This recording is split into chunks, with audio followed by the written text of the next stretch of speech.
கர்த்தர் நம்மை வழி நடத்தும்படியாய் அவருடைய கிருபைகளை நமக்கு தரும்படியாய் இந்த காலை வேளையிலே வாக்குத்தத்தமான வார்த்தைகளை கொடுக்கும்படியாய் ஆண்டவர் நம்ம மத்தியிலே இருக்கிறார்.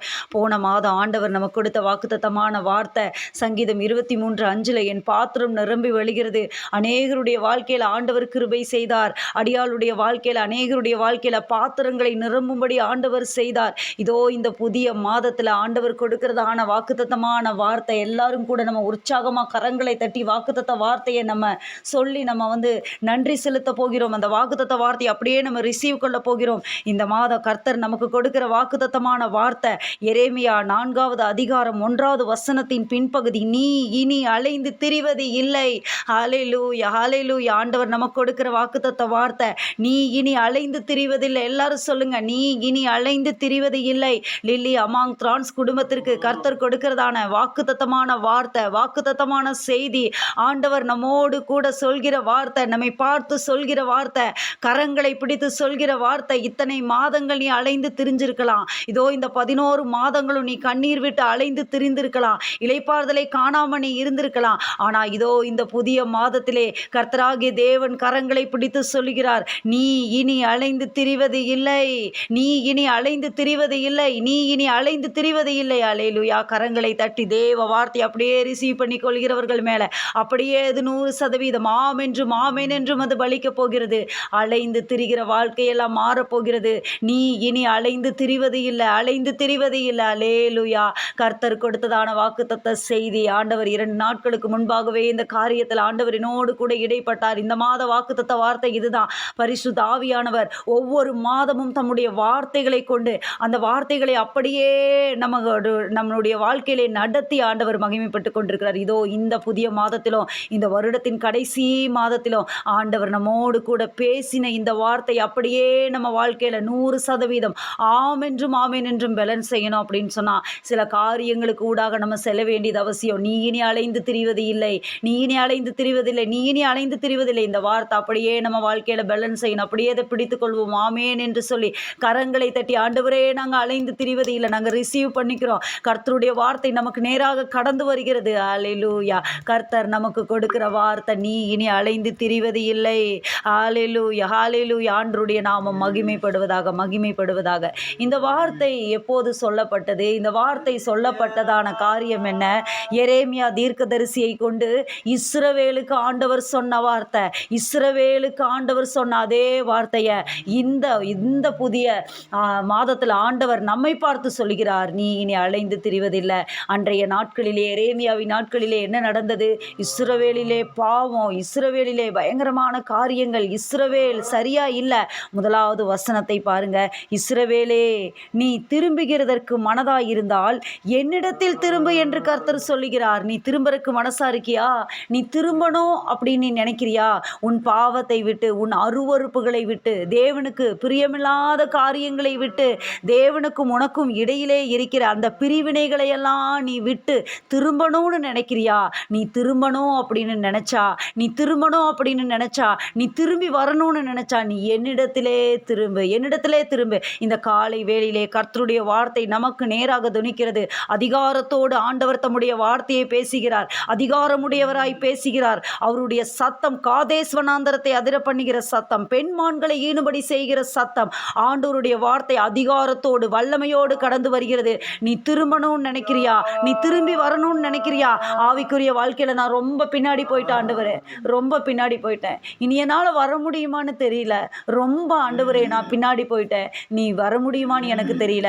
ஆனால் ஆண்டவர் நம்மோடு கூட நம்மை பார்த்து சொல்கிறார், நீ திரும்புகிறதற்கு மனதாக இருந்தால் முதல்ல நீ மனசு வைக்கணும். நீ திரும்பி வரக்கு உன்னுடைய இருதயத்தில் நீ நினைக்கணும், நான் திரும்பிடுறேன், வேண்டாம், இந்த உலகம் எனக்கு வேண்டாம், இந்த உலகத்தின் காரியங்கள் எனக்கு வேண்டாம், இந்த உலகத்தின் பாவங்கள் எனக்கு வேண்டாம், இந்த உலகத்தின் அசுத்தங்கள் எனக்கு வேண்டாம், இந்த உலகத்தின் குணாதிசயங்கள் எனக்கு வேண்டாம், இந்த உலகம் எனக்கு வேண்டாம், திரும்புவதற்கு நான் முடிவு செய்கிறேன், நான் மறுபடியும் திரும்பி வந்துடுறேன் ஆண்டவரே, உங்ககிட்டயே நான் திரும்பி வந்துடுறேன்.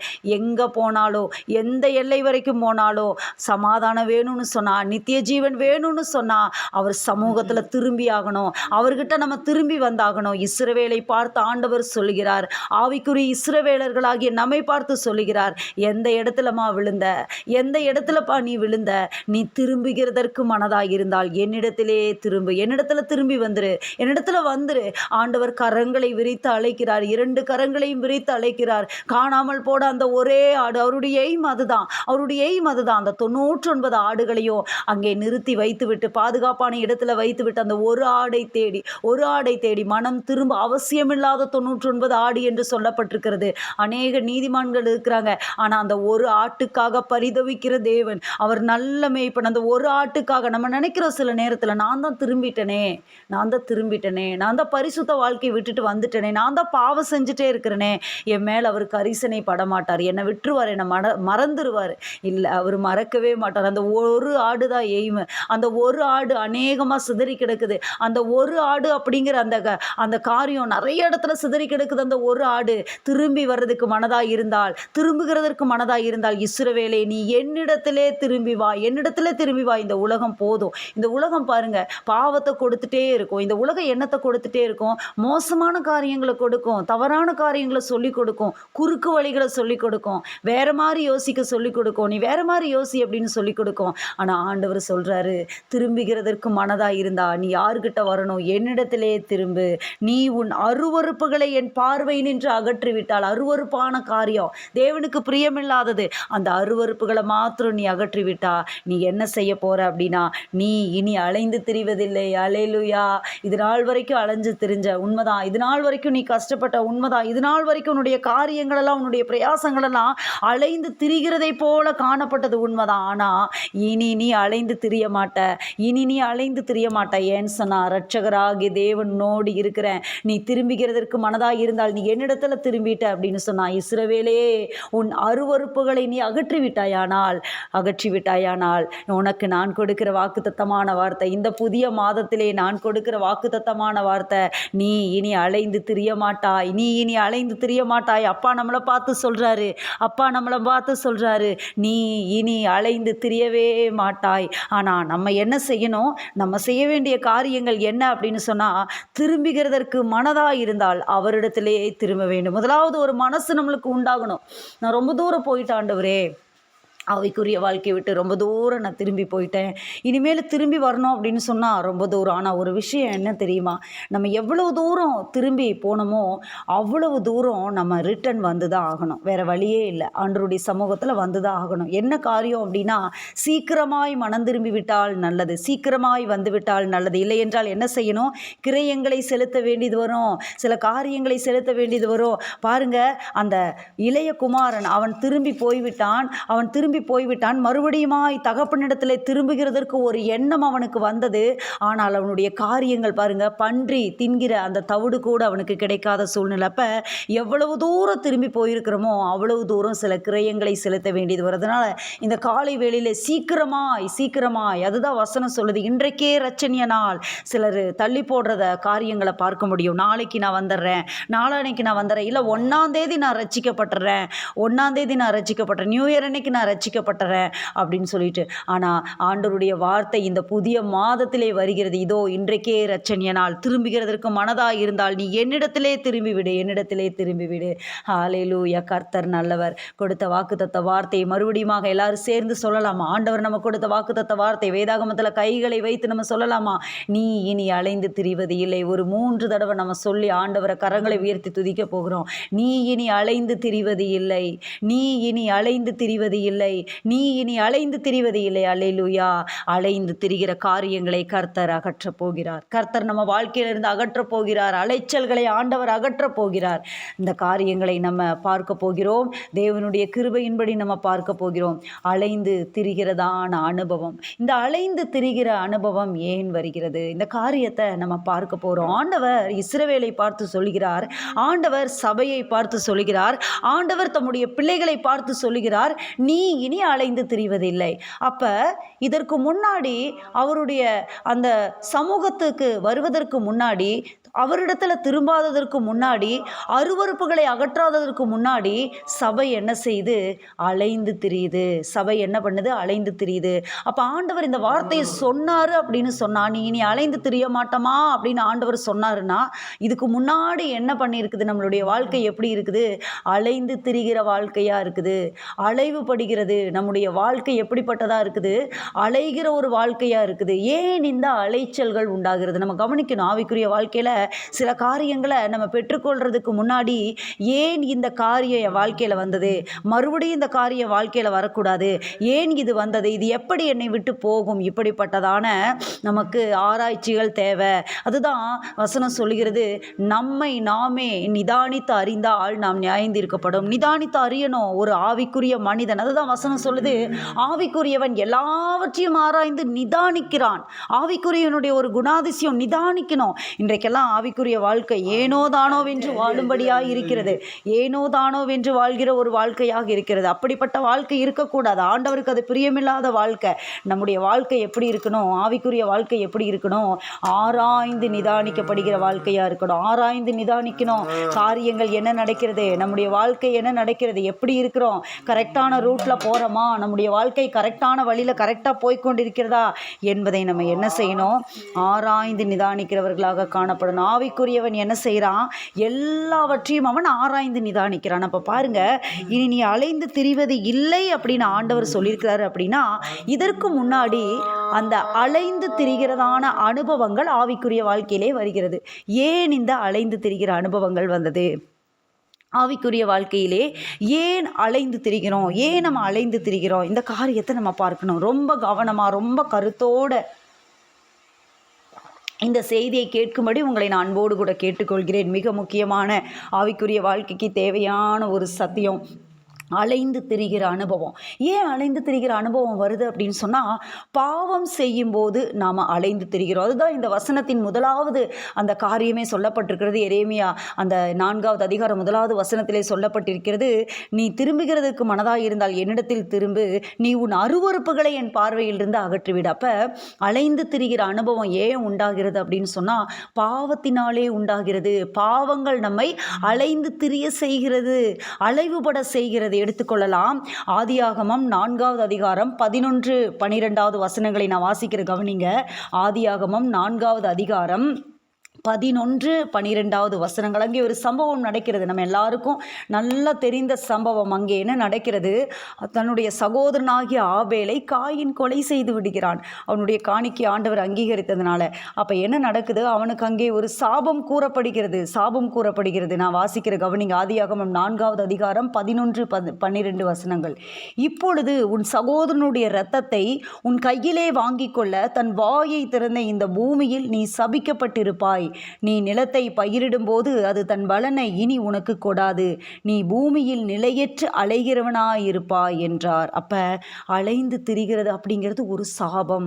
முதலாவது சாபம் அவனுக்கு, காயினுக்கு வருகிறது. நீ பூமியிலே நிலையற்று அலைகிறவனாயிருப்பாய். அலைந்து திரிகிற அந்த வாழ்க்கை ஏன் வருகிறது? அவன் ஒரு கொலைக்காரனாக மாறி போகிறான். எரிச்சல் வருகிறது.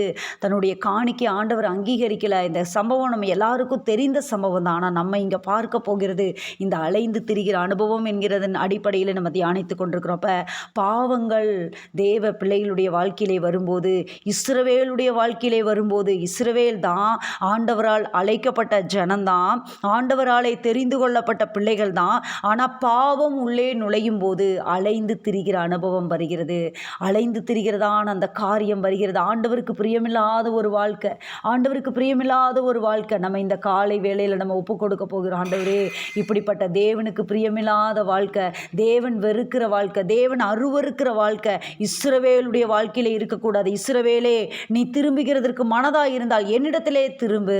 காயினை போல் அந்த காரியங்கள் இருக்க வேண்டாம். காயினை போல, ஒருவேளை காயினை போல கொலை செய்கிற அளவுக்கு நான் இல்லை ஆண்டவரே அப்படின்னு நம்ம நினைக்கலாம். ஆனால் இங்கே ஆவியானவர் நம்மோடு கூட இடைப்படுவது என்ன அப்படின்னு சொன்னால், தேவனுக்கு பிரியமில்லாததான அருவருப்புகள் இருக்கும்போது, பாவங்கள் இருக்கும்போது, தேவ பிரசன்னத்தை விட்டு நாம் பிரிகிற அந்த அனுபவங்கள் இருக்கும்போது அலைந்து திரிகிற காரியங்கள் நம் வாழ்க்கையிலே வரும், அலைச்சல்கள் நம்முடைய வாழ்க்கையிலே வரும். அதுதான் ஆண்டவர் சொல்கிறாரு, நீ அலைந்து திரியக்கூடாது அப்படின்னு சொன்னால் உன்னுடைய அருவருப்பான காரியங்கள் வேண்டாம், அருவருப்பான காரியங்கள் வேண்டாம். நிதானித்து அறிந்து, ஆவிக்குரிய நீ உன்னை நிதானித்து அறிந்து அந்த காரியங்கள் என்ன அப்படின்னு சொல்லிட்டு அதிலிருந்து நீ திரும்பி வந்துரு அப்படின்னு ஆண்டவர் சொல்கிறார். அதே போல் இன்னொருத்தரை பார்க்க முடியும். யார் அவங்க அப்படின்னு சொன்னால் அவங்களும் அலைந்து திரிகிறதான அந்த வாழ்க்கை. யார் அப்படின்னா ஆதியாகமம் 21வது அதிகாரம் 14வது வசனத்தில் பார்ப்போம். ஆகார் அலைந்து திரிந்தாள். ஆகார் என்ன செய்கிறா? அலைந்து திரிகிறாள். ஆகார் ஏன் அலைந்து திரிகிறாள்? ஆகார் ஆண்டவர் பார்த்தாரு, அவளை கவனிச்சாரு, அவளுக்கு தேவையான எல்லாவற்றையும் கொடுத்தாரு. ஆனால் இந்த ஆகார் அலைந்து திரிவதற்கு முன்பாக அவளுடைய வாழ்க்கையிலே என்ன சம்பவித்தது அதை நம்ம நல்லா பார்க்கணும். பாருங்க, அதை நல்லா நம்ம பார்க்கணும். என்ன காரியம் தெரியுமா? அங்கே ஈசாக்கோடு கூட வளர்ந்து வருகிறதான அந்த அனுபவம். இஸ்மவேல், ஆகார் ஆபிரகாமுக்கு பெற்ற குமாரனாகிய இஸ்மவேல் அந்த கூடாரத்தில் பாருங்க, அங்கே ஈசாக்கோடு கூட வளர்ந்து வருகிற அனுபவம். இதற்கு முன்னாடியே ஒரு தடவை ஆகார் வெளியில் போயிடுவா. அவள் மாசமாக இருக்கும்போது அவள் என்ன பண்ணுவா அப்படின்னு, கர்ப்பவதியாக இருக்கும்போது அவளை சாராள் கொடுமையாய் நடத்தும் போது அவள் தன்னுடைய நாச்சியாரை விட்டு புறப்பட்டு போயிடுவா. ஆனாலும் தேவதூதன் அவளுக்கு எதிர்பட்டு லகாய்ரோகி என்ற துறவில் சந்தித்து, நீர் என்னை காண்கிற தேவன் என்று பேர் வைப்பா. மறுபடியுமாக என்ன பண்ணுவா? திரும்பி போயிடுவா. ஆனால் இந்த இடத்துல அவள் திரும்பி அனுப்பிவிடப்படுகிறதான சூழ்நிலை. ஆபிரகாம் என்ன செஞ்சிருவான் அப்படின்னு சொன்னால், அப்பத்தையும் துருத்தி தண்ணீரையும் வைத்து நீ போ என்று வழிவிட்டு அனுப்பக்கூடிய சூழ்நிலை. ஏன் அவளுடைய வாழ்க்கையில் எப்படி வந்தது அப்படின்னு சொன்னால், அந்த பரியாசம் பண்ணக்கூடிய ஒரு சூழ்நிலை.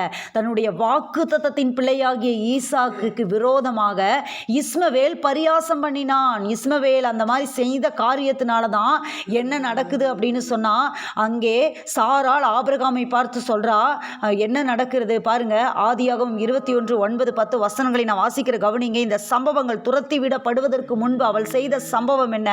பின்பு எகிப்து தேசத்தாளாகிய ஆகார் ஆபிரகாமுக்கு பெற்ற குமாரன் பரியாசம் பண்ணுகிறதை சாராள் கண்டு, பரியாசம் பண்றான், அவனுக்குள்ள அந்த பரியாசத்தின் ஆவி இருக்குது. ஆபிரகாமை நோக்கி இந்த அடிமை பெண்ணையும், அப்ப இவ பார்க்கிறா, சாராள் பார்க்கிறா, ஒருவேளை சாராளுடைய இருதயம் நினைச்சிருக்கோம், அவங்க வளர்ந்துட்டு போகட்டும், நான் தானே கொடுத்தேன், நான் தானே மனைவியை எடுத்து கொடுத்தேன், இதோ இஸ்மவேல் பிறந்துட்டு அவங்க ஒரு பக்கம் அப்படியே இருந்துட்டு போகட்டும், ஆகாருக்கு தனி கூடாரம் இருந்துட்டு போகட்டும் நினைத்திருக்க கூடும். ஆனால் அங்கே ஒரு பாவம் உண்டாகிறது, பாவம் அங்கே நடக்கிறது. அப்ப ஆகார் தன்னுடைய குமாரனை அப்படி நடத்தக்கூடிய ஒரு அனுபவத்தை நம்ம பார்க்க முடியும். பரியாசம் பண்ணக்கூடியதான அனுபவங்கள், பரியாசம் பண்ணக்கூடிய அனுபவம். பரியாசக்காரன் மனுஷருக்கா அருவருப்பானவன் என்று வசனம் சொல்கிறது. பரியாசக்காரன் மனுஷருக்கு அருவருப்பானவன். அருவருப்பான காரியங்களை செய்ததுனால என்ன நடக்கிறது அப்படின்னு சொன்னால், அங்கே சாராள் சொல்கிற அந்த வார்த்தையை பார்க்க முடியும். என்ன பண்ணுங்க, அடிமை பெண்ணையும் குமாரனையும் புறம்பே தள்ளுங்க, புறம்பே தள்ளுங்க, அவன் சுதந்திரவாளியாக இருப்பதில்லை என்கிற வார்த்தை அங்கே அந்த காரியம் நடக்கிறது. தன் மகனை குறித்து சொல்லப்பட்டது ஆபிரகாமுக்கு துக்கமாக இருக்கலாம். ஆனால் ஆண்டவர் என்ன சொல்லிடுவார் அப்படின்னு சொன்னால், உனக்கு துக்கமாக இருக்க வேண்டாம், உனக்கு துக்கமாக இருக்க வேண்டாம். அப்பொழுது தேவன் ஆபிரகாமை நோக்கி அந்த பிள்ளையையும் உன் அடிமை பெண்ணையும் குறித்து சொல்லப்பட்டது, உனக்கு துக்கமாக இருக்க வேண்டாம், ஈசாக்கினிடத்திலே உன் சந்ததி விளங்கும், ஆதலால் சாராள் உனக்கு சொல்வது எல்லாவற்றையும் கேள். அல்லேலூயா. இந்த நேரத்தில் நம் பரிசுத்த ஆவியானவர் சொல்கிற வார்த்தை கேட்கணும். சில காரியங்களை தள்ள நம்மளுக்கு மனதில்லை, சில காரியங்களை விட்டு கொடுக்க மனதில்லை, உலகத்தை விட்டு கொடுக்க நம்மளுக்கு மனதில்லை, உலகத்தோடு இருக்கிறதுக்கு ஆசை. ஆனால் ஆண்டவர் இந்த காலை வேளையிலே சபையை பார்த்து சொல்கிறார், புறம்பே தள்ளு, புறம்பே தள்ளு, சில காரியங்களை புறம்பே தள்ளு, தேவனுக்கு பிரியமில்லாத காரியங்களை புறம்பாக்கி போடு. இங்கே ஆகார் அலைந்து திரிகிறதற்கு காரணம் பரியாசம் பண்ணுகிற சூழ்நிலை, பரியாசம் பண்ணுகிற காரியங்கள். பாருங்க, வசனம் சொல்கிறது, ஆபிரகாம் அதிகாலையில் எழுந்து அப்பத்தையும் ஒரு துருத்தி தண்ணீரையும் எடுத்து ஆகாருடைய தோள் மேல் வைத்து பிள்ளையையும் ஒப்பு கொடுத்து அவளை அனுப்பிவிட்டான். அவள் புறப்பட்டு போய் பெயர்சபாவின் வனாந்தரத்திலே அலைந்து திரிந்தாள். அவள் அலைந்து திரிகிற அனுபவங்கள் பாவத்தினால் உண்டாகிறது. அதற்கப்புறம் ஆண்டவர் அவங்களுடைய வாழ்க்கையில் வராரு. அவங்க கேட்குற காரியங்கள் அவங்களுக்கு நடக்கிறது. இஸ்மவேலை ஒரு சந்ததியாக அவர் வளர செய்கிறார். ஆனாலும் அவங்களுடைய வாழ்க்கை எப்படி போகிறது அப்படின்னு சொன்னால், அலைந்து திரிகிறதான ஒரு அனுபவம். அப்போ தேவனுக்கு பிரியமில்லாத வாழ்க்கை வாழும்போது, தேவனுக்கு பிரியமில்லாத பாவத்தோடு கூட இருக்கிற வாழ்க்கை வாழும்போது அலைந்து திரிகிற அனுபவங்கள் வாழ்க்கையிலே உண்டாகிறது, அலைச்சல்கள் உண்டாகிறது. அப்போ இந்த காரியத்தை நம்ம கவனத்தோடு நம்ம பார்க்கணும். எதனால் இந்த காரியங்கள் வருகிறது என்று சொன்னால், பாவம் நம்முடைய வாழ்க்கையிலே அலைந்து திரிகிற அனுபவங்களை கொண்டு வருகிறது. அப்போ இப்போ நல்லா தெரிஞ்சிருக்கும், இஸ்ரவேலுடைய வாழ்க்கையிலே தேவனால் அழைக்கப்பட்ட பிள்ளைகளுடைய வாழ்க்கையிலே எதனால் அலைந்து திரிகிற அனுபவங்கள் வருகிறது அப்படின்னு சொன்னால், பாவங்கள் அலைச்சல்களை கொண்டு வருகிறது. பாவங்கள் அலைச்சல்களை கொண்டு வருகிறது. இந்த காரியங்களை நம்ம தெரிஞ்சுக்கொண்டோம். அடுத்ததாக, பாவம் செய்தால் மாத்திரம்தான் நம்மளுக்கு இப்படிப்பட்ட காரியங்கள் உண்டாகுமா, பாவத்தினால் மாத்திரம்தான் அலைந்து திரிவோமா அப்படின்னு சொன்னால், இன்னொரு ஆச்சரியமான காரியத்தை நம்மால் பார்க்க முடியும். என்ன ஒரு காரியம் அப்படின்னு சொன்னால், தேவனால் அழைக்கப்பட்ட ஒரு கூட்டம், தேவனால் தெரிந்து கொள்ளப்பட்ட ஒரு கூட்டம், தேவனுடைய பிள்ளைகள் என்று சொல்லப்படுகிற ஒரு கூட்டம், இவர்களுடைய வாழ்க்கையிலே சில அலைச்சல்கள். தேவனால் தெரிந்து கொள்ளப்பட்ட கூட்டம்தான், ஆண்டவரால் அழைக்கப்பட்ட கூட்டம்தான், ஆனால் பரிசுத்தமாக வாழ்கிறாங்க. இவங்க ஏன் அலைந்து திரிகிறாங்க, இவங்களுடைய வாழ்க்கையில ஏன் இப்படி அலைச்சல்கள் உண்டாகிறது, இவங்க ஏன் அலைந்து திரிகிறாங்க என்று ஆச்சரியமாய் பார்க்கக்கூடிய ஒரு காரியங்கள். 2 குரூப் இருக்குது. ஒரு குரூப் தேவனுக்கு பிரியமில்லாத காரியங்களை செய்து அலையுது, ஆனால் இன்னொரு குரூப்பு பரிசுத்தமாக வாழுது, எந்த காரியமுமே இல்லை, பரிசுத்தமான வாழ்க்கை, ஆனால் அந்த குரூப் அலைந்து திரியுது. யாரை நான் சொல்ல வரேன்னு உங்களுக்கு நல்லா தெரியும். சங்கீதம் 55:7 எடுத்துக்கலாம். சங்கீதம் 55:7 பாருங்க, அங்கே தாவீது சொல்லக்கூடியதான வார்த்தை. சங்கீதம் 55:7 வசனத்தை பாருங்க. நான் துயரத்தில் அலைந்து திரிந்து வனாந்தரத்திலே தங்கியிருப்பேன். அங்கே தாவீது ஒரு ஜெப விண்ணப்பத்தை ஏறெடுக்கிறார். 55வது சங்கீதம் இப்படியாக அதனுடைய இண்டெக்ஸ் போடப்பட்டிருக்கிறது. நிகினோத்தில் வாசிக்க தாவீது பாடி ராகத்தலைவனுக்கு ஒப்புவித்த மஸ்கீல் என்னும் சங்கீதம். ஆண்டவரிடத்துல ஜெப விண்ணப்பத்தை ஏறெடுக்கிறாரு, ஒப்புவித்த ஒரு சங்கீதம். தேவனே, என் ஜெபத்தை கேட்டருளும், என் விண்ணப்பத்திற்கு மறைந்திராதையும். ஜெபம் பண்ணி தன்னுடைய காரியத்தை சொல்லிட்டு, ஆண்டவரே நான் அலைந்து திரிந்து வனாந்திரத்தில் தங்கியிருப்பேன் ஆண்டவரே. சங்கீதம் 56:8 பாருங்க, என் அலைச்சல்களை தேவன் எண்ணி இருக்கிறார் என்று சொல்லக்கூடிய அந்த காரியங்கள். தேவனால் அழைக்கப்பட்ட ஒரு கூட்டம். அப்போ நம்மளுக்கு ஒரு டவுட் வருது, என்னடா ஒரு கூட்டம் அலைந்து திரியுது, பாவத்தினால் அலைந்து திரியுது. காயின் பாவத்தினால் அலைகிறான், ஆகார் தன்னுடைய அந்த பிள்ளையை அவ சரியா வளர்க்கல, ஈசாக்கோடு பரியாசம் பண்ணிக்கிற அந்த காரியங்கள், அலைந்து திரிகிற அனுபவங்கள், சுதந்திரவாளியாக அவர்கள் இருக்க முடியாத அலைந்து திரிகிறாங்க. ஆனாலும் ஆண்டவர் அவர்களை சில காரியங்களை கொடுத்து சில காரியங்களோடு அவர்களை நடத்துகிறார். ஆனால் இங்கே தேவனால் தெரிந்து கொள்ளப்பட்ட ஒரு கூட்டம் தான், ஆண்டவருடைய பிள்ளைகள் தான், ஆனால் இங்கே அலைந்து திரிகிற அனுபவங்கள். தேவ பிள்ளையே, ஒருவேளை உங்களுடைய வாழ்க்கையில் எப்படிப்பட்ட காரியங்கள் இருக்கிறதா? தாவீதை போல சவுளுடைய 2வது வருஷத்திலேயே, சவுல் ராஜாவாய் ஆன அந்த 2வது வருஷத்திலேயே தாவீது அபிஷேகம் பண்ணப்பட்டாயிற்று. ஆண்டவர் கொம்பு தைலத்தினாலே அபிஷேகம் செய்தார். ஆனால் கிட்டத்தட்ட 38 ஆண்டுகள் அலைச்சலின் அனுபவம். தன்னுடைய பிராணனை காப்பாற்ற கெபியிலையும் குகையிலையும் மலையிலையும் ஓடி ஓடி ஒளிந்து கொண்டிருந்த அனுபவம். அப்படிப்பட்ட ஒரு சூழ்நிலைகளுக்கு ஊடாக தாவீது கடந்து செல்ல வேண்டியது இருந்தது. அப்படிப்பட்ட ஒரு மோசமான ஒரு காரியத்திற்கு நேராக தாவீது கடந்து செல்ல வேண்டியது இருந்தது. என்னுடைய அலைச்சல்களை எண்ணி இருக்கிற தேவன் தாவீது சொல்றாரு, ஆண்டவரே, என்னுடைய அலைச்சல்களை நீங்க எண்ணி இருக்கிறீங்கப்பா, என்னுடைய அலைச்சல்கள் உமக்கு தெரியும் ஆண்டவரே, அலைந்து திரிகிற அந்த காரியங்கள் ஆண்டவரே உமக்கு தெரியும் ஆண்டவரே, உமக்கு தெரியும்ப்பா, என்னுடைய அலைச்சல்களை நீங்கள் எண்ணி இருக்கிறீங்க. இன்றைக்கும் அப்படிதான் சபை அலையுது. வனாந்தரத்தின் அலைச்சல்கள். தேவனுடைய பிள்ளைகளுடைய வாழ்க்கையிலே இந்த வனாந்தரத்தின் அலைச்சல்கள் பிரிக்க முடியாத ஒரு காரியம். ரட்சிக்கப்பட்டு அந்த செங்கடலை கடந்து வந்த அந்த சூழ்நிலை எதற்கு ஒப்பிடப்படுகிறது? எகிப்தின் அடிமைத்தனத்திலிருந்து வந்த அந்த சூழ்நிலை பாவத்திலிருந்து விலகி வந்த அந்த சூழ்நிலைக்கு ஒப்பிடப்படுகிறது. அவங்க பாவத்திலிருந்து வந்துட்டாங்க. அடுத்தது அவங்க செங்கடலை கடந்து போகும்போது வனாந்தரத்தின் அலைச்சல்கள். இன்றைக்கும் அலைந்து திரிகிற அனுபவத்தின் ஊடாக நீங்கள் இருக்கிறீங்களா? தேவ பிள்ளைகளாக நீங்கள் இருக்கிறீங்களா? இங்கே பாருங்க, உன்னத பாட்டு 7ஆம் அதிகாரம் 1வது வசனத்திற்கு நேராக நம்ம கடந்து செல்லலாம். உன்னத பாட்டு 7வது அதிகாரம் 1வது வசனத்தில் நம்ம பாருங்கள், அந்த காரியங்களை நம்ம பார்க்கலாம். 7:1 உன்னத பாட்டு 1:7, உன்னத பாட்டு 1:7 கவனிங்க. என் ஆத்தும நேசரே, உமது மந்தையை எங்கே மேய்த்து அதை மத்தியானத்தில் எங்கே மடக்குகிறீர்? எனக்கு சொல்லும். உமது தோழரின் மந்தைகள் அருகே அலைந்து திரிகிறவளைப் போல நான் இருக்க வேண்டியதென்ன? சூலமித்தியால் பாடுகிறாள், சபை பாடுகிறது.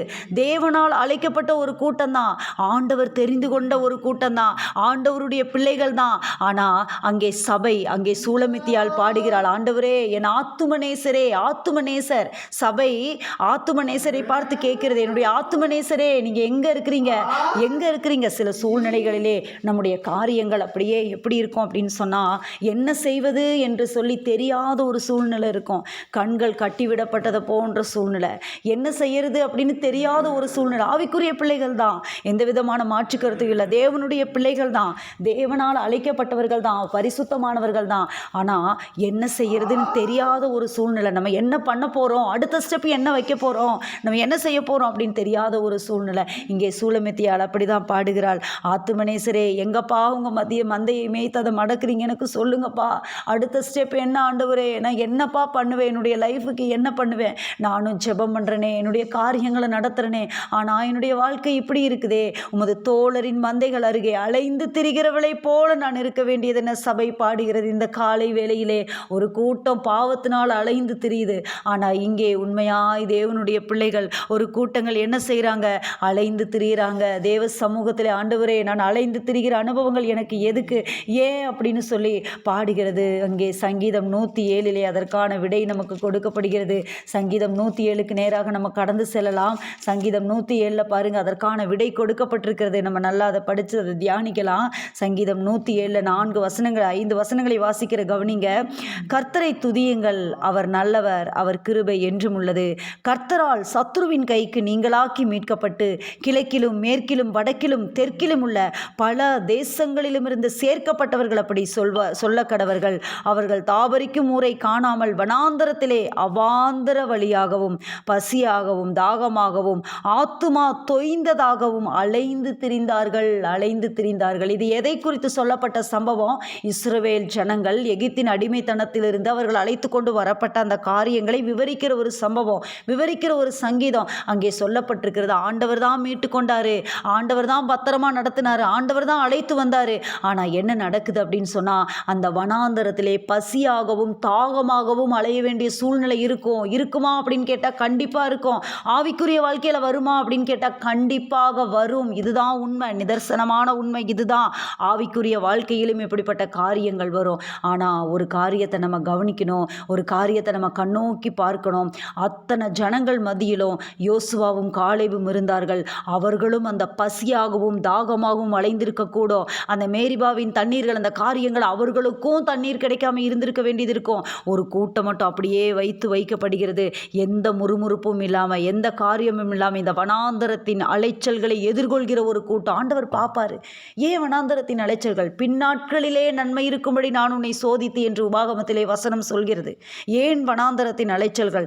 நல்லா இருக்கும்போது நீ எப்படி இருப்ப, அதற்காக நான் உன்னை சோதித்து நடத்துகிறதற்கு தான் இந்த பாதைகள். இந்த வனாந்தரத்தின் அலைச்சல்கள் உன்னை பழக்குவிப்பதற்காக. 40 வருஷம் மோசையே நீ அரண்மனையில வாழ்ந்த உண்மைதான், சகல கலைகளிலும் நீ தேறின உண்மைதான். ஆனால் இங்கே மறுபடியும் 40 வருஷம் மீதியான் தேசத்தில் நீ ஆடு மேய்த்து நீ கஷ்டப்பட்டு ஆடுகளின் பாசையை பழகி கொண்டு உன் நாக்கு மந்த நிலைமைக்கு போகும்படி ஆனதற்கு என்ன காரணம் அப்படின்னா, உன்னை நான் பழக்குவிப்பதற்காக. உன்னுடைய பலன், உன்னுடைய கைபலன், உன்னுடைய சாமர்த்தியம் இவைகளை சம்பாதித்தது என்று நீ சொல்லாதபடிக்கு உன்னுடைய பலனெல்லாம் மூழ்கி போனதுக்கு பின்னாடி நான் உன்னை சந்திக்க புறப்பட்டு வருவேன். முச்செடியின் நடுவே உன்னோடு கூட பேசுவேன். அல்லேலூயா. முச்செடி நடுவே தோன்றி நீரே, மோசேயை அழைத்து பேசி நீரே. முச்செடி நடுவே தோன்றி நீரே, மோசேயை அழைத்து பேசி நீரே. எகிப்து தேசத்துக்கு கூட்டி சென்றீரே, எகிப்து தேசத்துக்கு கூட்டி சென்றீரே. எங்களை நிரப்பி பயன்படுத்தும், எங்களை நிரப்பி பயன்படுத்தும். அக்கினி நெருப்பாய் இறங்கி வரும், அபிஷேகம் தந்து வழி நடத்தும். அக்கினி நெருப்பாய் இறங்கி வரும், அபிஷேகம் தந்து வழி நடத்தும். இங்கே வனாந்தரத்திலே அலைந்து திரிகிறதற்கு ஒரு நோக்கம் உண்டு. ஏன் தெரியுமா வனாந்தரத்தில் அலைந்து திரிகிற வாழ்க்கை? ஏன் அலைந்து திரிகிற அனுபவம்? ஏன் தாவீதுக்கு அலைந்து திரிகிற அனுபவம்? பின்னாட்களிலே நீ சிங்காசனத்திலே ராஜாவாக அமர்ந்திருக்கும் போது உன்னுடைய எதிரிகளை பலன் கொள்ள தேவையான, உன்னுடைய எதிரிகளை நீ ஜெயிக்க தேவையான அந்த பலனை தேவ சமூகத்திலே ஆண்டவர் உனக்கு தரும்படியாய் உன்னை சில காரியங்களிலே பழக்குவிப்பதற்காக. மோசேயே, நீ ஆடுகளை மேய்த்து கொண்டிருப்பதை எதற்காக தெரியுமா? நீ சில காரியங்களை செய்வதற்காக, உன்னை பழக்குவிப்பதற்காக ஆண்டவர் இந்த பாதையிலே உன்னை நடத்துகிறார், இந்த பாதையிலே நடத்துகிறார். தேவனுடைய பிள்ளைகள் அல்லாதவர்களுக்கு, மனம் திரும்பாதவர்களுக்கு, பாவத்தோடு இருக்கிறவர்களுக்கு வனாந்தரத்தின் அந்த அலைச்சல் எதற்கு, அலைந்து திரிகிற அனுபவங்கள் எதற்கு அப்படின்னா அவர்களுக்கு பாவத்தின் தண்டனை. ஆனால் இங்கே நமக்கு பரிசுத்தவான்களுக்கு, ஆண்டவருடைய பிள்ளைகளுக்கு வனாந்தரத்தின் அலைச்சல்கள் எதற்கு, அலைந்து திரிகிற அனுபவங்கள் எதற்கு? உங்களை பின்னாட்களில் அவர் பயன்படுத்துவதற்கு, உங்களை அவர் கரங்களிலே எடுப்பதற்கு. மோசையே உன்னை எடுத்து பயன்படுத்த, பவுலே உன்னை எடுத்து பயன்படுத்த, தாவீதே உன்னை சிங்காசனத்திலே அமர வைக்க அலைந்து திரிகிற அனுபவங்கள். ஆனால் இந்த காலை வேளையிலே ஆண்டவர் நம்மை பார்த்து சொல்கிறார், இத்தனை நாள் நீ அலைஞ்சு திரிஞ்ச தாவீதே, இத்தனை நாள் நீ அலைஞ்சு திரிஞ்ச, உன்னுடைய அலைச்சல்களை எல்லாம் நான் எண்ணி இருக்கிறேன், உன்னுடைய கண்ணீரை எல்லாம் பார்த்திருக்கிறேன். மோசையே போதும், மோசையே நீ 40 வருஷம் ஆடு மேய்ச்சிட்ட போதும், உன்னுடைய அலைச்சல்கள் ஒரு முடிவுக்கு வருகிறது. ஆண்டவர் நம்மை பார்த்து சொல்கிறார், நீ இனி அலைந்து திரிவது இல்லை, நீ இனி அலைந்து திரிவது இல்லை. அலைஞ்சு திரியும் போது சில காரியங்கள் நம்முடைய வாழ்க்கையிலே நடக்கும் பாருங்க. பசி, தாகம், இந்த காரியங்கள்லாம் வரும். ஆனால் ஆண்டவர் ஒரு காரியத்தை எச்சரிப்பாய் சபைக்கு கண்டித்து உணர்த்துகிறார். பசி ஏற்படலாம், தாகம் ஏற்படலாம். பசி எடுக்கும்போது உனக்கு நான் மன்னாவை கொடுப்பேன், தாகம் எடுக்கும்போது கண்மலையின் தண்ணீரை பிளந்து உனக்கு கொடுப்பேன். ஆனால் உன்னுடைய ஆத்துமா தொய்ந்து போகக்கூடாது, ஆத்துமா தொய்ந்து போகக்கூடாது. நீ பார்த்துக்கோ. பாருங்க, சங்கீதம் 107 5வது வசனம் சொல்கிறது, பசியாகவும் தாகமாகவும் ஆத்துமா தொய்ந்ததாகவும் அலைந்து திரிந்தார்கள். உனக்கு பசி வந்திருக்கலாம், மண்ணா கொடுத்துருவேன். உனக்கு தண்ணீர் தாகம் எடுத்திருக்கலாம், நான் உனக்கு கண்மலையை பிளந்து தண்ணீர் கொடுத்துருவேன். ஆனால் நீ என்ன செஞ்சிடக்கூடாது? உன்னுடைய ஆத்துமாவை தொய்ந்து போக விடக்கூடாது. வனாந்தரத்தின் அலைச்சல்களில் தேவனுடைய பிள்ளைக்கு, சபைக்கு ஆண்டவர் சொல்கிற வார்த்தை, அலைந்து திரிகிற அந்த காரியம் வரும்போது, அலைச்சல்களின் அனுபவங்கள் உன் வாழ்க்கையில் வரும்போது, உன் ஆத்துமாவை பார்த்துக்கோ. உன்னுடைய ஆத்துமா பத்திரம், உன்னுடைய ஆத்துமா ரொம்ப சேஃபாக இருக்கணும். அதனால தான் கர்த்தர் உன் ஆத்துமாவை காக்கிறார். தாவீது ஜெபிக்கிற அந்த ஜெபம், ஆண்டவர் ஆத்துமாவை காக்கிறார், ஆத்துமாவின் மேல் கரிசனை உள்ளவர். சுலமித்தியால் பாடுகிறாள், ஆத்துமநேசரே, ஆத்துமநேசர். தன்னுடைய ஆத்துமாவிலிருந்து நேசிக்கிற அந்த நேசம். சபை அப்படி இருக்கணும். ஆத்துமா தொய்ந்து போக விடக்கூடாது. அந்த முழு இஸ்ரவேல் ஜனத்தில் எல்லாரும் பின்வாங்கி போகிறாங்க. அவர்களுடைய சவங்கள் வனாந்தரத்திலே விழுந்தது என்று வசனம் சொல்கிறது. அவருடைய பிணங்கள் வனாந்தரத்திலே விழுந்தது. அவர்கள் ஒருத்தர் கூட அதை என்ன பண்ணலை அப்படின்னு சொன்னால், உள்ளே போகலை, கானானை பார்க்கல. ஆனால் வேறே ஆவியுடையவர்கள் ஆனபடியால், யார் அவர்கள்? யோசுவாவும் காலேபும் ஆத்துமாவை பத்திரமா வச்சுக்கிட்டாங்க. அப்போ அத்தனை ஜனக்கூட்டம், 6 லட்சம் புருஷர், ஸ்திரீகளுக்கு தொகை இல்லை, அவர்களை கணக்கு பண்ண முடியல, பிள்ளைகளுக்கு தொகை இல்லை, கணக்கு பண்ண முடியல. அணி அணியாய் கடந்து வந்தார்கள். சில புறஜாதியானவர்களும் அந்த எகிப்து தேசத்திலே இஸ்ரவேலின் தேவன் செய்த அற்புத அதிசயங்களை கண்டு இஸ்ரவேலர்களோடு கூடிக்கொண்டார்கள். அவர்கள் எகிப்திலிருந்து வர்றாங்க, அணி அணியாய் புறப்பட்டு வர்றாங்க. புருஷர்கள் மாத்திரம் 6 லட்சம் பேர். ஆனால் வசனம் சொல்லுகிறது, யாரும் உள்ளே போக முடியல. அவர்கள் உள்ளே போக முடியல. யார் உள்ளே போனாங்க? யோசுவாவும் காலேபும். வேறே ஆவியுடையவர்கள். ஆத்துமா தொய்ந்து போகல, ஆத்துமாவை பார்த்துக்கிட்டாங்க, ஆத்துமாவை காவல் பண்ணிட்டாங்க. அதனால தான் உன் ஆத்துமாவை எல்லா காவலோடும் காத்துக்கொள், உன் இருதயத்தை எல்லா காவலோடும் காத்துக்கொள். உன் இருதயம் ரொம்ப முக்கியமாக இருக்கணும், உன்னுடைய காரியங்கள் ரொம்ப முக்கியமாக இருக்கணும். இந்த காலை வேளையிலே சபையை பார்த்து ஆண்டவர் சொல்கிறார், அலைந்து திரிகிற அனுபவம் இருக்குது, உண்மைதான். ஆனால் என்ன பண்ணு அப்படின்னு சொன்னால், உன்னுடைய ஆத்துமாவை நீ காத்துக்கோ, உன்னுடைய ஆத்துமாவை நீ காத்துக்கோ. பாருங்க, வசனம் சொல்லுகிறது. என்ன வசனம் அப்படின்னு சொன்னால், தேவனுடைய 10வது வசனம் பாருங்க, 107:10. தேவனுடைய வார்த்தைகளுக்கு விரோதமாய் கலகம் பண்ணி உன்னதமானவருடைய ஆலோசனையை அசட்டை பண்ணினவர்கள் அந்தகாரத்திலும் மரண இருளிலும் வைக்கப்பட்டிருந்து ஒடுக்கத்திலும் இரும்பிலும் கட்டுண்டு கிடந்தார்கள். அதே வனாந்தரத்தின் அலைச்சல் ஒருத்தருக்கு கட்டுகளாக மாறுது, ஒருத்தர்களுக்கு கட்டுகளாக மாறுது. ஆனால் ஒருத்தருக்கு ரட்சிப்பாக மாறுது. 13வது வசனத்தை பாருங்க. தங்கள் ஆபத்திலே கர்த்தரை நோக்கி கூப்பிட்டார்கள், அவர்கள் இக்கட்டுகளிலிருந்து அவர்களை நீங்களாக்கி ரட்சித்தார். அந்த காலத்திலும் மரண இருளிலும் இருந்து அவர்களை வெளிப்பட பண்ணி அவர்கள் கட்டுகளை அறுத்தார். ஒருத்தருக்கு கட்டு, ஒருத்தருக்கு விடுதலை. எப்படி இந்த காரியம் நடக்குது? ஒரே பாதை தான், ஒரே பிரயாணம் தான். அவங்க சாப்பிட்ற அதே சாப்பாடு இவங்களும் சாப்பிட்றாங்க, வானத்தின் மண்ணா. அவங்க குடிக்கிற அதே தண்ணீர் இவங்களும் குடிக்கிறாங்க. ஆனால் ஒருத்தருடைய ஆத்துமா நல்லா இருக்குது, ஒருத்தருடைய ஆத்துமா தொய்ந்து போகிறது. இதுதான் காரியம், இதுதான் சீக்கிரம். இன்னைக்கு ஏன் பரிசுத்த வாழ்க்கையில் கரெக்டாக நம்மளால் வர முடியல? ஏன் பரிசுத்த வாழ்க்கை பாதியோட ஃபெட்டப் ஆகுது? பாதியோட ஏன் பேக் அடிக்கிறாங்க? பாதியோட ஏன் நிற்கப்படுகிறது? இதெல்லாம் யோசிக்கும் போது என்ன காரியம் அப்படின்னு சொன்னால், அங்கே தேவனை பற்றி கொண்டவங்க, தேவனுடைய அந்த காரியங்களை பற்றி கொண்டவங்க, ஆண்டவரை பிடிச்சு கொண்டவங்க, ஆத்துமாவை காவல் பண்ணி கொண்டவங்க கரெக்டாக ஓடி முடிச்சிடுறாங்க. எது வரைக்கும்? நித்தியம் வரைக்கும் ஓடி முடிச்சிடுறாங்க. ஆனால் இங்கே ஒரு கூட்டம் என்ன ஆகுது அப்படின்னா, சில காரியங்களை முன்னிட்டு பாதியிலே பாதையிலே நின்று போகிறது. அந்த கூட்டம் கட்டப்படுகிறது, இந்த கூட்டமோ ரட்சிக்கப்படுகிறது. அல்லேலூயா. இந்த காலை வேளையிலே ஆண்டவர் சபையை பார்த்து சொல்லுகிற வார்த்தை, எரேமியா 4வது அதிகாரத்தின் பின்பகுதி, நீ இனி அலைந்து திரிவதில்லை. ஒருவேளை பாவத்தினால் அலைந்து திரிகிற அந்த ஆவிக்குரிய இஸ்ரவேலர்களை பார்த்து ஆண்டவர் சொல்கிறார், நீ திரும்பி என்னிடத்துல வந்துரு. இன்னொரு கூட்டம் அலையுது, பரிசுத்தவான்கள் கூட்டம். அந்த கூட்டத்தை பார்த்து ஆண்டவர் சொல்றாரு, உன்னுடைய ஆத்துமாவை தொய்ந்து போக விட்டுறாத. சங்கீதம் 107:5 படி, பசி எடுக்கலாம், தாகம் எடுக்கலாம், அதை நான் ஃபுல்ஃபில் பண்ணிடுவேன், அந்த காரியத்தை நான் செஞ்சிருவேன். ஆனால் உன்னுடைய ஆத்மாவை விட்டுறாதப்பா. உன்னுடைய ஆத்மா ரொம்ப முக்கியம். முறிந்த ஆவி யாரால் தாங்கக்கூடும்? முறிந்த ஆவி ஒன்றுமே பண்ண முடியாது, தாங்க முடியாதது தான். உலக பிரகாரமாக மனிதர்கள் சொல்லுவாங்க, மனசு விட்டுறாதீங்க, மனசு விட்டுறாதீங்க என்ற அந்த வார்த்தையை சொல்லுவாங்க. உலகம் சொல்லி கொடுக்கிறது, உலகத்தின் மனிதர்கள் சொல்லுகிறாங்க. ஆவிக்குரிய வாழ்க்கையில் மனசு விட்டுறக்கூடாது, நம்ம நம்பிக்கை இழந்துடக்கூடாது. நிச்சயமாகவே முடிவு உண்டு, உன் நம்பிக்கை வீண் போகாது.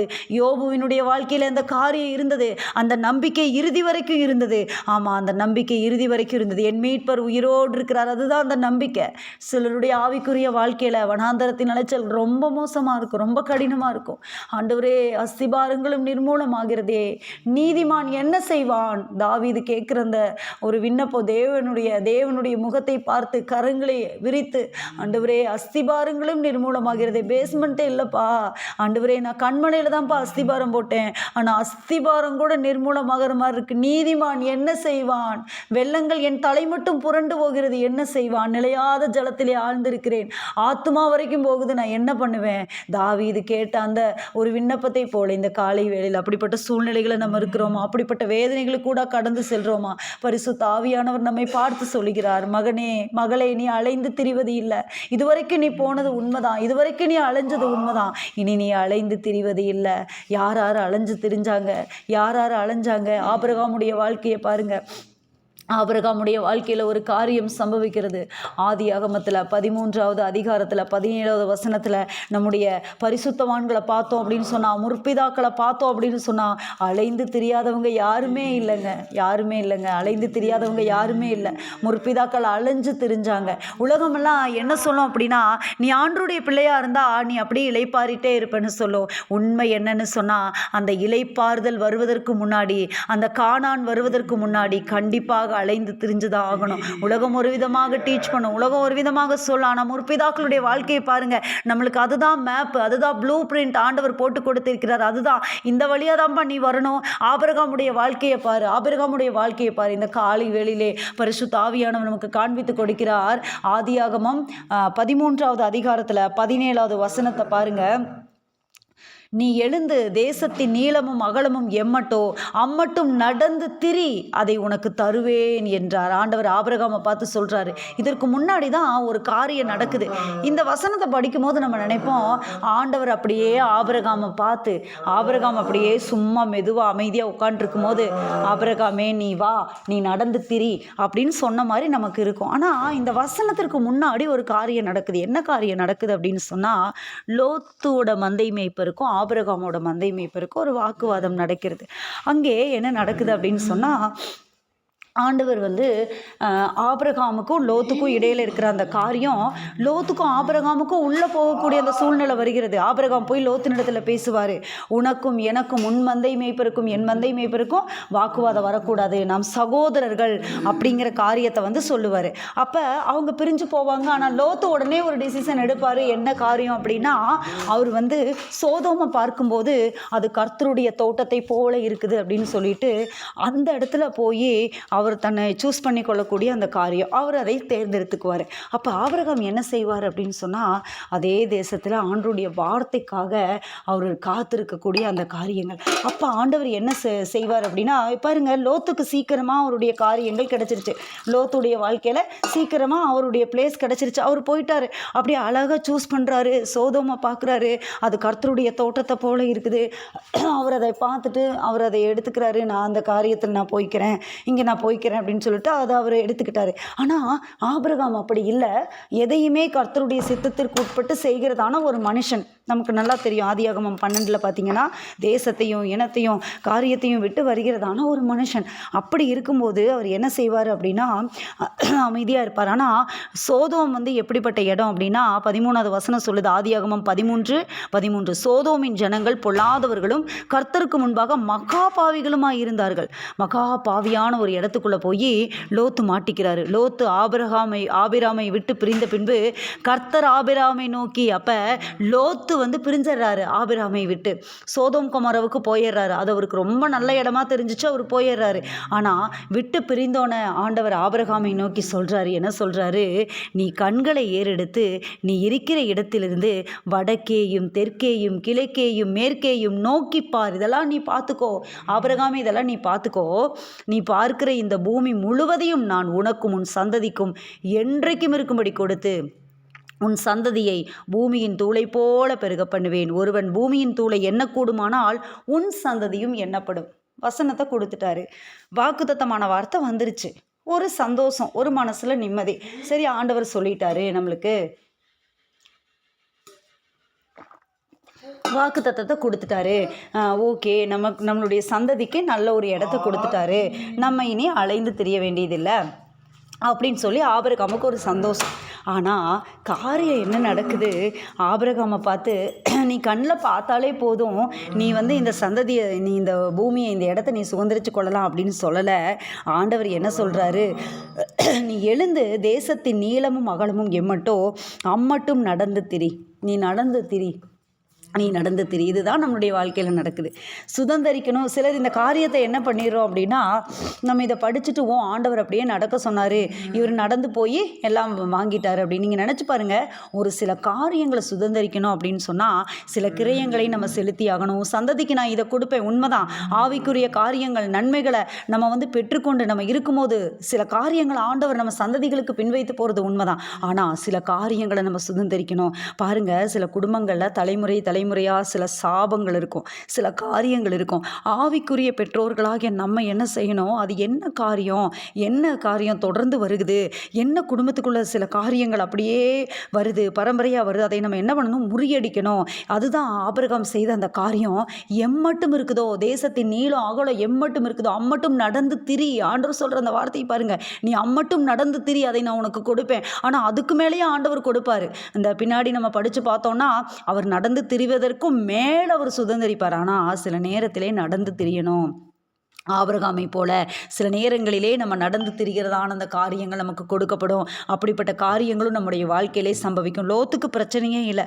லோத்து வெறும் கண்களை ஏறெடுத்து பார்க்குறாரு, சோதோம் குமரா பார்க்குறாரு, கர்த்தருடைய தோட்டத்தை போல இருக்குது, எகிப்தை போல இருக்குது. உடனே அதை சூஸ் பண்ணி போய் உட்காந்துட்டாரு, அழகாக உட்காந்துட்டாரு.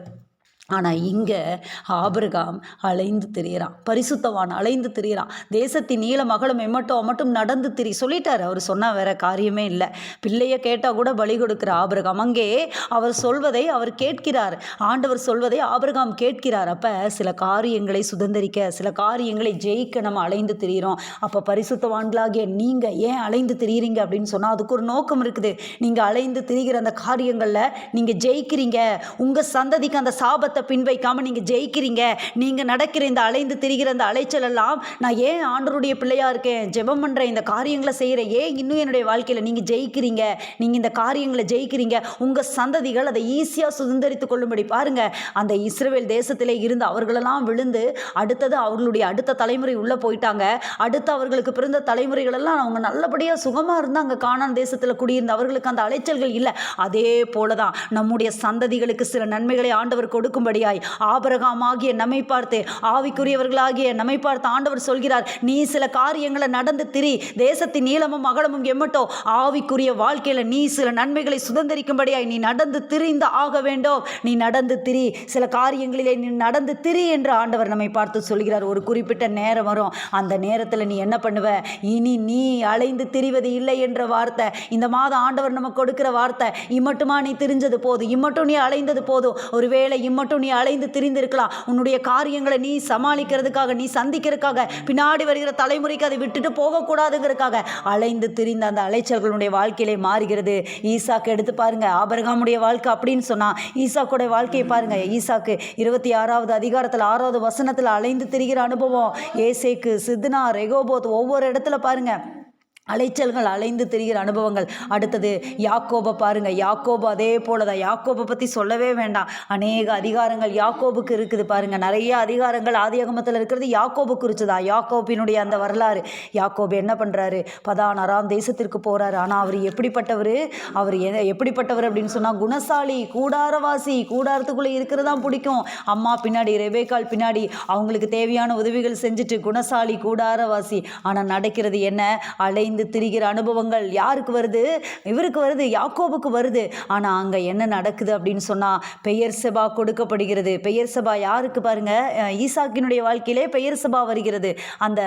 அந்த துறவுக்கு என்ன பேர் வைக்கிறாரு அப்படின்னு சொன்னால் சேபா அப்படின்னு சொல்லி பேர் வச்சு அந்த இடமே பெயர் செபாவாக மாறுது. ஈசாக்கினுடைய வாழ்க்கையிலே பெயர் செபா வருகிறது. பெயர் செபா அப்படின்னாலே அலைந்து திரிகிற அனுபவம். எலியாவை பாருங்க, பெயர் செபாவின் அந்த காரியங்களை அலைந்து திரிகிற அனுபவம். இயேசுவேலுடைய வார்த்தைகளுக்கு ஆகார பாருங்க, பெயர் சபாவில் அலைந்து தெரிகிறது. பெயர் சபாவின் அலைச்சல்கள். அங்கே ஈசாக்கினுடைய வாழ்க்கை பெயர் சபா அப்படின்னு பேர் வைக்கிறாரு. அதே போல யாக்கோபினுடைய வாழ்க்கை. ஆமாம், இன்னைக்கு நிறைய காரியங்களுக்கு நம்ம கவலைப்படுறோம், நிறைய காரியங்களுக்கு நம்ம அலைந்து திரிகிற அனுபவங்கள் வருகிறது. ஆனால் இந்த காலை வேளையிலே ஆண்டவர் நம்மை பார்த்து சொல்கிறார், நீ இனி அலைந்து திரிவது இல்லை. இந்த மாதம் நம்முடைய அலைச்சல்களை மாற்றுகிற மாதம். இந்த மாதம் நம்ம அலைச்சல்களுக்கு ஒரு முடிவை ஆண்டவர் உண்டாக்குகிற மாதம். இந்த மாதம் ஆண்டவர் நம்மை பார்த்து கரிசனையோடு சொல்கிற மாதம். இதுவரைக்கும் நீ அலைஞ்சது போதும், இதுவரைக்கும் நீ பாதிக்கப்பட்டது போதும், இதுவரைக்கும் நீ கஷ்டப்பட்டது போதும். இனி நீ அலைந்து திரிய மாட்ட, இனி நீ அலைந்து திரிய மாட்ட, இனி நீ அலைய மாட்ட அப்படின்னு ஆண்டவர் நம்மை பார்த்து சொல்கிறார். அதே போல பாருங்க, மறுபடியும் யாரு அலைவாங்க? யாரு கேட்காம இருக்கிறவங்க தான் அலைவாங்க. யோசுவா 5வது அதிகாரம் 6வது வசனத்தை பாருங்க. யோசுவா 5வது அதிகாரம் 6வது வசனத்தை பாருங்க. நான் வாசிக்கிற கவனிங்க. கர்த்தருடைய சத்தத்திற்கு கீழ்ப்படியாமல் போன எகிப்திலிருந்து புறப்பட்ட யுத்த புருஷரான யாவரும் ஆளு மட்டும். அப்ப கர்த்தருடைய சத்தத்துக்கு அவங்க கீழ்ப்படியில. ஏன் வனாந்தரத்தில் அலைஞ்சாங்க? இஸ்ரவேல் தேசத்திலிருந்து, எகிப்தின் அடிமைத்தனத்திலிருந்து ஆண்டவர் கூட்டி கொண்டு வந்தார். ஆனால் ஏன் அலைந்து திரிந்தாங்க அப்படின்னு சொன்னா, அவர்கள் என்ன பண்ணாங்க? கர்த்தருடைய சத்தத்திற்கு கீழ்ப்படி போன எகிப்திலிருந்து புறப்பட்ட யுத்த புருஷரான யாவரும் மாளு மட்டும் இஸ்ரவேல் புத்திரர் 40 வருஷம் வனாந்தரத்தில் நடந்து திரிந்தார்கள். அவர்கள் நடந்து திரிந்தாங்க. கர்த்தர் எங்களுக்கு கொடுக்கும்படி அவர்கள் பிதாக்களுக்கு ஆணையிட்ட பாலும் தேனும் ஓடுகிற தேசத்தை அவர்கள் காண்பதில்லை என்று கர்த்தர் அவர்களுக்கு ஆணையிட்டு இருந்தார். அடுத்த வசனம் இப்படியாக ஆரம்பிக்குது. அடுத்த வசனம் ஆரம்பிக்குது. ஆண்டவர் அந்த வசனத்தை நமக்காக கொடுக்கிறார். அவர்களுக்கு பதிலாக அவர்கள் எழும்ப பண்ணின அவர்கள் பிள்ளைகளை யோசுவா விருத்த சேதனம் பண்ணினான். வழியிலே அவர்களை விருத்த சேதம் பண்ணாததினால் அவர்கள் விருத்த சேதனம் இல்லாதிருந்தார்கள். இவங்கெல்லாம் விருத்த சேதனம் பண்ணி அவர்கள் அங்கே உள்ள போகக்கூடிய அந்த காரியங்கள், அவர்களுக்கு பின்னாடி யுத்த புருஷனான அவர்கள் மாண்டு போனார்கள். அப்ப காரியம் என்ன அப்படின்னா, கர்த்தருடைய சத்தத்திற்கு கீழ்ப்படியாமல் போன ஒரு சந்ததி மாண்டு போயிருச்சு. நாமளும் அந்த லிஸ்ட்ல சேர்ந்துடக்கூடாது. அந்த சந்ததி என்ன பண்ணுச்சு? அந்த சந்ததியோடு கூட இருக்கிறவங்களும் கஷ்டப்பட்டாங்க. அவர்களுக்கு எல்லாருமே அலைந்து திரிஞ்சாங்க என்று வசனம் சொல்லுகிறது. இன்றைக்கு நம்முடைய காரியங்கள் எப்படி இருக்கிறது? சில நேரத்தில் அலைந்து திரிகிற அனுபவங்கள் இருக்கலாம். பரிசுத்தவான்களுடைய வாழ்க்கையில் இருக்கலாம். தேவனுக்கு பிரியமில்லாதவர்களுடைய வாழ்க்கையில் அலைந்து திரிகிற அனுபவங்கள். இன்றைக்கு நமக்கு ஏன் அந்த அனுபவங்கள் வருகிறது அப்படின்னு சொன்னால், கர்த்தருடைய அந்த காரியங்களை நம்ம ஜெயிக்கிறதுக்கு, அந்த காரியங்களை வாங்குறதுக்கு, தேவ சமூகத்திலே அவருடைய நன்மைகளை பெற்றுக்கொள்றதுக்கு, அடுத்த சந்ததிக்குள்ள அந்த காரியத்தை நம்ம விடாமல் இருக்கிறதுக்கு, அந்த சாபங்களை விடாமல் இருக்கிறதுக்கு நீங்கள் இப்போவே ஜெயிச்சிருங்க. வனாந்தரத்திலே இந்த காரியங்களை ஜெயிச்சிருங்க. அப்படியே நம்ம ஒப்பு கொடுக்க போகிறோம். சில காரியங்களுக்காக டேவிட் பிரதர் ஜெபிக்க போகிறாங்க. நம்ம அப்படியே ஒப்பு கொடுக்க போகிறோம். கரங்களை உயர்த்தி அப்படியே நம்ம சொல்லலாம், ஆண்டவரே நாங்கள் ஒப்பு கொடுக்கிறோம், அப்பா நாங்கள் ஒப்பு கொடுக்கிறோம். இனி நீங்கள் அலைந்து திரிவது இல்லை. இந்த வாக்குத்தத்த வார்த்தை ஆண்டவரே நாங்கள் ஒப்பு கொடுக்கிறோம். ஆண்டவரே ஒப்பு கொடுக்கிறோம். எங்களுக்கு ஆண்டவரே, அப்பா தகப்பனே, ஆண்டவரே எங்களுக்கு இது நிரந்தரம் இல்லப்பா. எங்களுக்கு இந்த அலைச்சல்கள் நிரந்தரம் இல்லை. எங்களுடைய வாழ்க்கையில இனி அலைச்சல்கள் நிரந்தரம் இல்லை. இந்த மாதம் எங்களுடைய அலைச்சல்களை மாற்றுகிற மாதம். இந்த மாதம் எங்கள் கண்ணீர்களை மாற்றுகிற மாதம். இந்த காரியத்திற்காக நாங்கள் ஆண்டவரே கெஞ்சி ஆண்டவரே தேவ சமூகத்திலே கண்ணீரோடு நின்று கொண்டிருக்கிறோம். இன்னைக்கு வரும், நாளைக்கு வரும், இந்த காரியங்கள் எங்களுக்கு கிடைச்சிரும்னு சொல்லி நாங்கள் எதிர்பார்த்து காத்து கொண்டிருக்கிறோமே, இந்த காரியங்கள் எங்களுக்கு வருகிறதான மாதம் இது, இந்த காரியங்கள் எங்களுக்கு வருகிற மாதம் இது. கரங்களை உயர்த்தி ஒப்பு கொடுக்கலாமா? ஆண்டவரே உமக்கு நன்றி, உமக்கு நன்றி. இனி நாங்கள் அலைந்து திரிய மாட்டோம், இனி நாங்கள் அலைந்து திரிவது இல்லை, இனி நாங்கள் அலைந்து திரிவது இல்லை ஆண்டவரே. ஹல்லேலூயா.